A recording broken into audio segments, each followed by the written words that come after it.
Il est 5h10 sur Europe 1. La revue de presse internationale avec les correspondants d'Europe 1. Nous partons d'abord au Royaume-Uni. Bonjour Sarah Menahi. Bonjour. Vous êtes à Londres pour Europe 1. De quoi parlent tous les médias britanniques en ce moment ?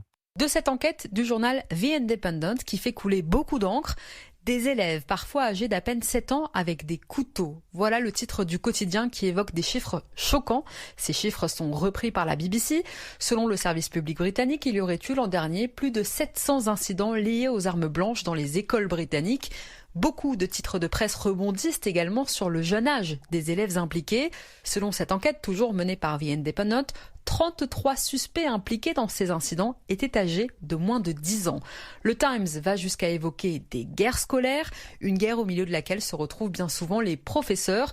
Toujours selon The Times, près d'un enseignant du secondaire sur 5 en Angleterre aurait déjà vu des élèves en possession d'armes blanches à l'école. Nous sommes maintenant en Espagne avec le correspondant d'Europe 1, Nico Salvado. Un chiffre a retenu votre attention dans la presse espagnole. 1000%, c'est le chiffre hallucinant de l'augmentation des visas liés au regroupement familial accordé depuis que le socialiste Pedro Sánchez est Premier ministre en Espagne. Le média conservateur en ligne La Gaceta fait les comptes. En 2018, il y a eu 6700 régularisations liées au regroupement familial. Cette année, c'est plus de 93 000 personnes à recevoir des papiers dans le même cadre, selon les chiffres donnés par le ministère des Affaires sociales. Le site de droite OK Diario, de son côté, dresse la liste des conditions pour obtenir les papiers: être majeur ou mineur, ne pas avoir d'antécédents avec la justice lors des 5 dernières années.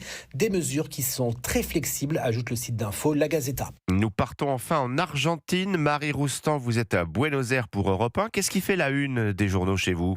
Eh bien, la modification de la loi des glaciers. Les députés viennent d'approuver un assouplissement des normes de protection des glaciers et zones périglaciaires.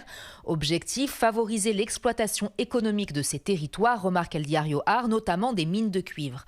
Clarín rapporte les arguments du gouvernement et de l'industrie minière. La nouvelle loi est plus claire et favorise l'investissement. Les exportations minières pourraient être multipliées par 5 en 10 ans, assure le secteur.